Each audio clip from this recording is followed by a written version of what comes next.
You just got pwned, pwned, pwned, pwned. Got pwned, pwned. Blah, blah, blah, blah, blah. You just got owned.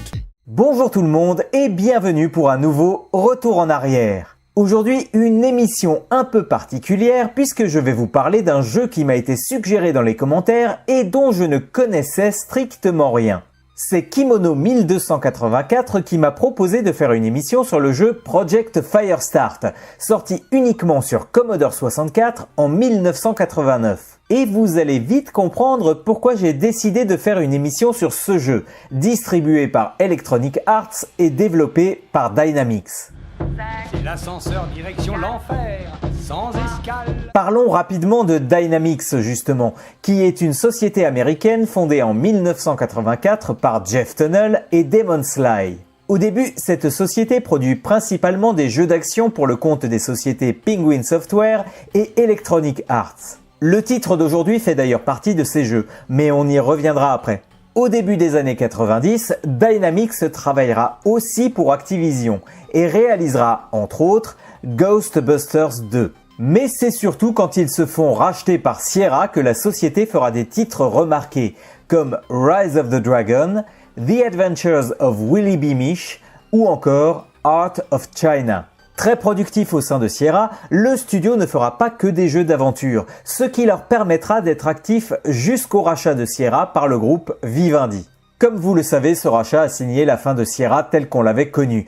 Et surtout, les restructurations de personnel seront fatales à Dynamix qui fermera en août 2001. Oh nom de Dieu, mais faites que ce soit pas vrai. C'est vrai. Mais revenons en 1989 avec ce fameux Project Firestart.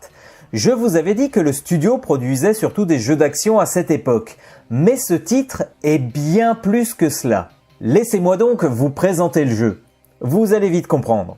Nous sommes en 2061. L'agent John Hawking est envoyé sur la station de recherche génétique Prométhée, en orbite autour de Titan. La raison ? La station ne donne plus de signes de vie depuis un moment, et cela inquiète les responsables. Tout ceci vous sera présenté sous forme d'une introduction des plus réussies pour un Commodore 64 et indique clairement les inspirations cinématographiques du titre.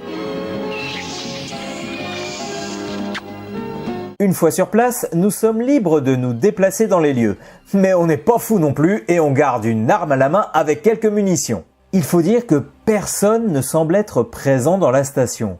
Un silence de mort règne et on va devoir comprendre ce qui se passe. Rapidement, on trouve le corps d'un homme dans une mare de sang et un texte écrit au mur.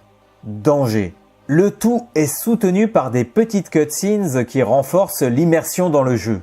On pourrait faire demi-tour sans demander notre reste et se dire que s'il y a du danger, on n'a qu'à filer.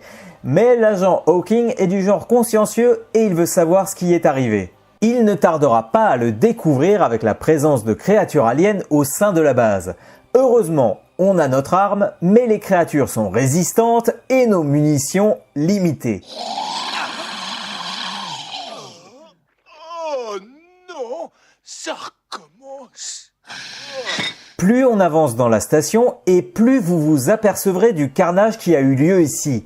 Différents ordinateurs contiendront aussi des journaux de bord qui vous aideront à comprendre ce qui est arrivé. Et comme un malheur n'arrive jamais seul, les créatures sont de plus en plus nombreuses, ce qui n'est pas le cas de vos munitions, même si on peut en trouver par moments en fouillant le vaisseau. Je ne vais pas trop spoiler l'histoire, mais vous l'aurez compris, on est face à un survival horror. L'ambiance horrifique, les monstres, les munitions limitées, les textes à lire pour comprendre ce qui est arrivé, toutes les mécaniques sont là, et on était en 1989. Le jeu reste tout de même limité avec des déplacements assez linéaires, mais l'animation du personnage est bonne. On trouve des petites scènes, comme je le disais, et même des jumpscares. Franchement, on a tout ce que l'on est en droit d'attendre d'un jeu de ce type. Oui, le grand panard garanti. Même le gameplay est bien pensé, le seul et unique bouton servant à tirer.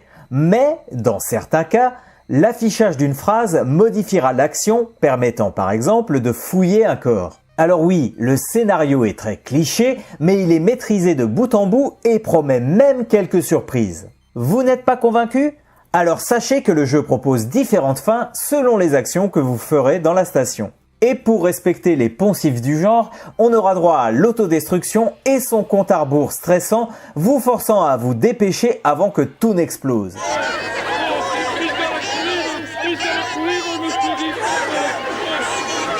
Un seul petit défaut tout de même, il n'y a pas de version française. Mais le jeu est simple à comprendre si vous maîtrisez l'anglais. Car oui, je vous invite à essayer ce survival injustement méconnu et qui prouve qu'à l'époque, on pouvait trouver des pépites sur nos micros.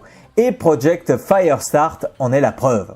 Je ne vous retiens donc pas plus longtemps car je sens que vous avez envie de lancer une partie maintenant. Je vous souhaite donc une bonne exploration du Prométhée et en attendant de vous retrouver pour un nouveau retour en arrière, jouez bien!